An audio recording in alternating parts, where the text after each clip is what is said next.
साल महाराष्ट्र में होने जा रहा है, तो कई सारे पॉलिटिकल लीडर्स जो है उनका स्टेटमेंट ऐसा आ रहा है कि मुसलमानों को एंट्री नहीं देना चाहिए, ना कोई कारोबार के लिहाज से।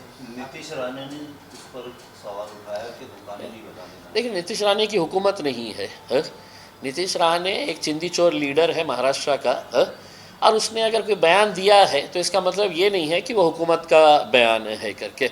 और इसका जवाब मेरे से लेने से बेहतर ये है कि आप जो मुसलमान आज सत्ता में बैठे हुए एक नेता के तलवे चाटने के पीछे जो भाग रहे हैं, अजीत दादा, अजीत दादा, दादा मतलब हमारे दादा से बढ़कर हमारे दादा, मौका मिला तो हम इनको पप्पा भी बोल देंगे, हमारे अब्बा भी बोल देंगे। तो उनसे जाकर ले, जो कहते हैं कि नहीं साहब मुसलमान मुसलमान मुसलमान लीडर, उनके पास भी जा रहे हैं ना। तो आप ये सवाल मुझसे क्यों कर रहे हैं? हुकूमत में मैं बैठा हुआ हूँ क्या? मैं अगर हुकूमत में बैठा होता तो मैं कैसा जवाब दिया होता तो आपको समझ में आया होता। भाई उसने बोला, सरकार का एक एमएलए है, मिनिस्टर है, उसको क्या जवाब देने का है? वो आप है तो अपने दूसरे जो अलायंस पार्टनर्स के अजीत दादा है, और मेरे से बेहतर यहाँ पे उनके जो मुसलमान लीडर घूम ले रहे हैं, उनसे जाके पूछिएगा सवाल आप कि साहब आपको तो वहाँ पे दुकान लगाने भी नहीं दे रहे हैं करके, और आप लगे हुए सुबह दोपहर शाम अजित पवार जिंदाबाद जिंदाबाद जिंदाबाद। कर्नाटक बेंगलोर एयरपोर्ट पर एक बीजेपी के लीडर ने एक वीडियो क्लिप सोशल मीडिया पर डाला है जिसमें एयरपोर्ट पर नमाज पढ़ते हुए दिखाई दे रहे हैं, और उसमें ये लिखा है कि ये राज्य सरकार के मुंह पर तमाचा है एयरपोर्ट पर नमाज पढ़ना। देखिए, घटिया लोगों की घटिया सोच, घटिया समझ है। नमाज 2 मिनट के लिए होती है, उसके अंदर नमाज़ पढ़ रहे हैं, उसमें कोई नहीं है इलेक्शन के वक्त में। देखिए, ये जैसे राणे टाइप के जो लोग हैं ना, वो कर्नाटक में भी है, वो दिल्ली में भी है। इनकी मानसिकता, ये सब इनके दिमाग का अगर आपने स्कैन करे, अगर इनका सीटी स्कैन अगर निकाले दिमाग का, तो मैं दावे के साथ कह सकता हूँ कि उसमें भेजा नहीं मिलेगा, गोबर मिलेगा। आप चेक करवा लीजिएगा।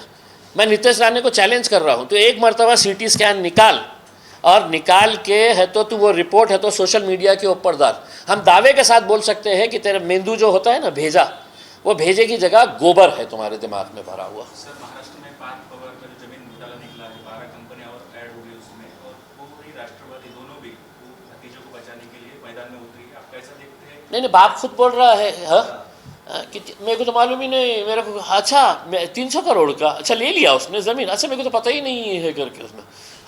मतलब ये सोच लीजिएगा कि उनके लिए ऐसा लग रहा है कि 300 करोड़ कहते पड़े होंगे ड्रॉर फ्लावर में, निकाला जाके कुछ तो भी ज़मीन खरीद के लेके आ गया।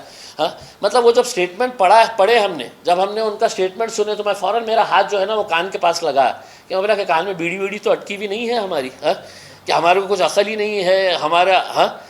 भाई आप समझ क्या रहे हैं जनता को? आप देखिएगा सरकार में बैठे हुए लोग, ये यहाँ के एक मंत्री है संजय सिरसाट साहब, उनके घर में उनके बेडरूम के पास इतना बड़ा बैग मिला, उसमें मेरे को नोटा दिख रहे, पत्रकारों को नोटा दिख रहे, और मैं बोला नहीं कपड़े हैं करके। तो मैं बोला या अल्लाह, ये ऐसे कपड़े हमको कब मिलने वाले हैं करके, ये कपड़े हम भी पहनना चाहेंगे करके उसमें। तो अब उन्होंने ऐसा समझ लिया है। दादा बोले मेरे को पता ही नाही, मला माहीतच नाही, काही काय झालं, कधी झालं मला माहीतच नाही, 3 महिन्यापूर्वी मला असं। तर असे प्रकार, ये जो ऐसे जो मामला थे ना, उसमें सिर्फ एक निकला है। इनके मंत्रियों को अगर एक एक को अगर खंगालेंगे, तो हर एक के ऐसे प्रकरण निकलेंगे, उसमें हर एक के प्रकरण निकलेंगे। अब तो मैं ये कहूँगा कि महाराष्ट्र के जितने अधिकारी हैं, तहसीलदार हो, तलाठी हो, जितने भी जो ज़मीनों के मामलात के अंदर, इन्होंने स्ट्राइक कर देना कि बोलना पैसा इनने खा रहा और सस्पेंड हमको किया जा रहा है करके। भाई कोई अपनी मर्जी से करेगा? तो अधिकारियों को भी ये समझना चाहिए कि बेटा जब बात आएगी ना, तो तुम्हारी नौकरी जाएगी। नेता तो हाथ ऊपर कर डालेंगा, बाप बोलेगा मेरे को मालूम ही नहीं है क्या है करके, और बेटा इतना भोला कि उसे मालूम ही नहीं था कि वो सरकारी ज़मीन है करके। 500 रुपये में इन्होंने लिए। ये हमारे भोमरे साहब ने कितने में लिए थे वो? हिबानामा करके, वो भी 500-200 रुपये की बॉन्ड पेपर था ना उसके अंदर। 500 रुपये की बॉन्ड पेपर था ना, तो उस पर ले लिए है। भोमरे साहब को सांसद रत्न जाहिर हुआ है, कैसा देखते हैं आप कि इतने कम समय में? नहीं, मेरी नाराज़गी है इस बात को लेकर कि जो शख्स दुनिया में इतना मशहूर है, इंटरनेशनल लेवल के ऊपर, वो अगर कोई अवार्ड का हकदार है, तो मेरे हिसाब से कोई इंटरनेशनल जो अवार्ड रहेगा, जो दुनिया के अंदर जैसा मैक्सिस से अवार्ड होता है उसका नाम, हाँ नोबल नहीं, नोबल पीस प्राइज़ होता है इनका, पीस से कोई लेना देना नहीं है, नोबल पी प्राइज़ हो सकता है उसके अंदर। तो इनको ये संसद रत्न क्या है, इन्होंने जिस दिन चुन के आ गए थे तो मेरी नज़र में तो उसी दिन रत्न हो गए थे वो, हाँ? और उनके साथ साथ उनको जिन जिन लोगों ने वोट किए हुए हैं उनको भी अवार्ड मिलना चाहिए उसके अंदर, मेरी ये मांग है सरकार से। सर बिहार इलेक्शन में आप 10 जगह चुनाव लड़ रहे हैं, अगर अच्छा स्ट्राइक रेट आता है तो आप राज्यसभा पर जा सकते हैं, ऐसी उम्मीद हो रही है? नहीं, देखिए ये लोग अपने तौर के ऊपर उनकी दीवानगी, उनकी मोहब्बत है उसमें, ऐसा कोई ये नहीं है कि राज्यसभा की कोई सीट मिलेगी। और हमारे लिए अब ये मायने नहीं रखता है साहब कि आप लोकसभा में जाइए, राज्यसभा में जाइए, मंत्री बन जाइएगा करके, ये कोई मायने नहीं रखता है। हमने जाके मेहनत किए है, कोशिश किए है, और अब ये उम्मीद कर रहे हैं कि बिहार की और ख़ासतौर से सीमांचल की आवाम जो है वो मजलिस के साथ पूरी ताकत के साथ खड़े रहेगी। जी मैंने कुछ पढ़ा है इसके बारे में, लेकिन चूंकि मुझे बहुत ज़्यादा जानकारी नहीं है, मैं बिहार में था, तो इसके बारे में पूरा पढ़ने के बाद मैं कमेंट कर सकता हूँ। सवाल ऐसा भी है कि मनोज जरांगे को छेड़गन सिक्योरिटी दी जाए, ये हुई मांग होती है, आप कैसे देखते हैं? चूँकि मैं है तो इस बारे में कि वो उसके अंदर कितनी सच्चाई है क्या है करके, मैं चूँकि बिहार में था और मुझे बिल्कुल मौका नहीं मिला है, तो हाँ भाई एक समाज का लीडर तो बन के उभरा है, वो अपने समाज की लड़ाई लड़ तो रहा है उसमें। यकीनन हर इंसान के जान की सुरक्षा जो है वो सरकार ने लेनी चाहिए, हिफाजत करनी चाहिए उसके अंदर। अगर जरांगे पाटिल साहब को ऐसा लगता है कि भाई इनको सुरक्षा मिलनी चाहिए तो मिलनी चाहिए। हमारे शहर में तो ब्लैक करने वालों को भी है तो सुरक्षा दे देती है पुलिस, 2 नंबर के धंधे करने वालों को भी सुरक्षा दे देती है पुलिस उसमें, है? तो इतना बड़ा आदमी जो अपने समाज के लिए लड़ रहा है उसको सुरक्षा अगर मिलनी चाहिए तो मिलनी चाहिए। नहीं, मैं बिहार के अंदर था, मैं बिल्कुल किसी से भी मेरी बातचीत करेंगे, देखेंगे, बात करेंगे। आज से महाराष्ट्र में लोकल बॉडी के लिए फॉर्म नॉमिनेशन शुरू हो चुका है, एमआई का क्या स्टैंड है सर? आज से शुरू देखिए मैंने है तो महाराष्ट्र के अंदर एक टीम तैयार किया है, हाँ? और वही टीम पूरा इख्तियार उनके पास दिया गया है, हाँ? कि आपको एक लीडरशिप अगर डेवलप करना है तो उनके ऊपर एक जिम्मेदारियां भी देना पड़ेगा, और जिम्मेदारियां पूरी ताकत के साथ देना पड़ेगा, सिर्फ कागज़ के ऊपर नहीं है उसमें। तो मैंने एक चैलेंज इनके ऊपर दिया हूँ कि भैया ये इलेक्शन जो है वो हमारी टीम लड़ाएंगी, हमारे समीर साजिद साहब हो, वसीम भाई हो, और भी उसके अंदर जो भी ज़िम्मेदार लोग हैं वो सब मिलके ये इलेक्शन लड़ाएंगे। मेरा सिर्फ मकसद यही है कि हमको नतीजे चाहिए उसके अंदर, जो डिलीवर करेगा वो मजलिस के अंदर आगे भी बढ़ेगा और टिके भी रहेगा, और जो मुझे फोर्स करेंगे कि साहब ये इलेक्शन लड़ाना है करके, तो हमने लोगों से ये कहा है कि हम आपसे एक अंडरटेकिंग लेंगे। अगर आप किसी ज़िले के ऑब्जर्वर है, इंचार्ज है, तो आप एक अंडरटेकिंग देंगे हमारे को, और उस अंडरटेकिंग के अंदर ये बताएंगे कि साहब ये इलेक्शन लड़ना ज़रूरी है और हम जीत के आएंगे, है? तो वो अंडरटेकिंग अगर मिल जाएगा, है? तो इलेक्शन लड़ा लेंगे हम उनके बोलने के ऊपर। और अगर वो इलेक्शन के बाद हारने से हमको डर नहीं है, लेकिन अगर किसी को 10,000 वोट मिले और हमको है तो वहाँ पे 300-500 वोट मिले, तो यानी कि मतलब आपका सियासी शऊर कितना है ये हमको समझ में आया, तो दूसरे दिन है तो हम आपको खुद ऑफिस कर देंगे पार्टी से।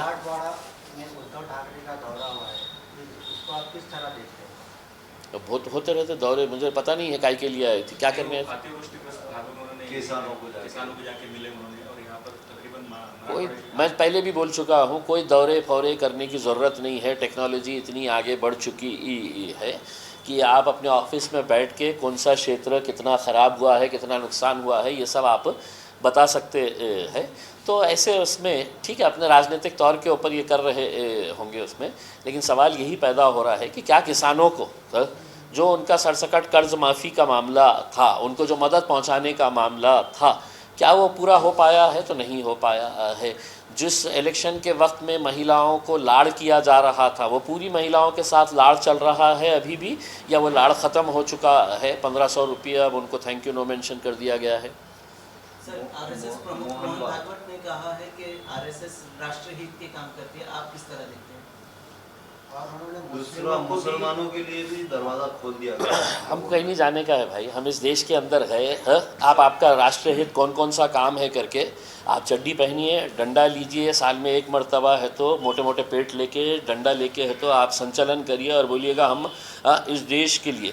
आप इतना देशभक्ति की बात करते हैं, इनको पूरों को आरएसएस वालों को नहीं क्या मेरे हिसाब से है तो चाइना के बॉर्डर के ऊपर छोड़ देना चाहिए। उसके अंदर ऐसा भीड़ के भाग के आएंगे ना उसके अंदर चड्डी पहन के, इसमें ये सिर्फ बड़ी बड़ी बातें कर रहे हैं इसके अंदर। और हमको मुसलमानों को रहने दीजिए साहब, मुसलमान अपने मेहनत काम काज करके कर रहा है।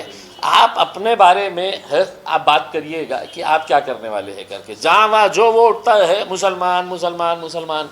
झंडे की भी बात हो रही है, झंडे की भी बात हो रही है कि अब झंडा भगवा ही हम रखना चाह रहे थे, मगर गांधी जी ने उस वक्त जब कहा कि हरा जो उसके अंदर जो उनका झंडे में है, उद्धव ने भी बोला है कि वो निकाल के बताए, चैलेंज करे उद्धव ठाकरे। देखिए बकवास बातों के ऊपर है। सर, मोहन भागवत के उस पूरी स्पीच में ये कहा गया उन्होंने कि आप आरएसएस में भारत का कोई भी बंदा आ सकता है, लेकिन एक शर्त ये है कि वो हिंदू करके आए, हिंदू भावना के साथ आए, मुस्लिम क्रिश्चियन दलित सभी के लिए हमारे दरवाजे खुले। लेकिन टैगलाइन ये रहेगी कि मैं भी यही बात कर रहा हूँ। हाँ, मोहन भागवत साहब मजलिस में आ सकते हैं, हाँ, AIMIM में पक्ष प्रवेश कर सकते हैं। हमारी भी पार्टी जो है वो हिंदू मुस्लिम दलित सिख ईसाई मारवाड़ी जैन सभी के को लेकर चलती है इसके अंदर। तो आपने मुझे दावत दी है, मैं आपको दावत दे रहा हूँ, उसमें आप मेरे पास आ जाइएगा। बिहार में आप कंटिन्यू थे, कितनी सीटें लगभग इमाम वहाँ से ला रही है इस बार? अल्लाह ने चाहा तो ख्वाहिश तो हर एक की रहती है, हज़ारों ख्वाहिश है ऐसी कि हर ख्वाहिश पे दम निकले। कोशिश तो हर सीट के ऊपर की गई है। अब आवाम तय करती है कि अंदर जाने के बाद बटन किसका दबाएंगे और किसको भिजाएगी करके। उसमें हमारा काम मेहनत करना है और हमने है तो बहुत शिद्दत के साथ मेहनत की। दुआ करिएगा अल्लाह वो वक्त दिखा दे कि जिस तेजस्वी यादव और राहुल गांधी ने असदुद्दीन अवैसी को कहा कि बिहार के अंदर हम तुमको 6 सीट भी नहीं दे सकते, अगर वो 6 सीट दे देते तो हम 6 सीट के ऊपर लड़े होते। हमने लिख के दिए थे कि हमको सिर्फ 6 सीट दे दें करके, लेकिन उन्होंने कहा कि इनका वजूद ही नहीं है, इनकी कोई पहचान ही नहीं है, इनको कौन MIM को वोट करने वाला है करके। उसमें अब इंशाअल्लाह 14 तारीख के दिन जब नतीजा आए तो हमारी अल्लाह से यही दुआ रहेगी, यही तेजस्वी और यही राहुल गांधी दारुसलाम के ऊपर आना चाहिए और असदुद्दीन अवैसी साहब को बोलना चाहिए कि साहब अब आइए ना, थोड़ा हमारे को आपके MLAs की ज़रूरत पड़ने वाली है।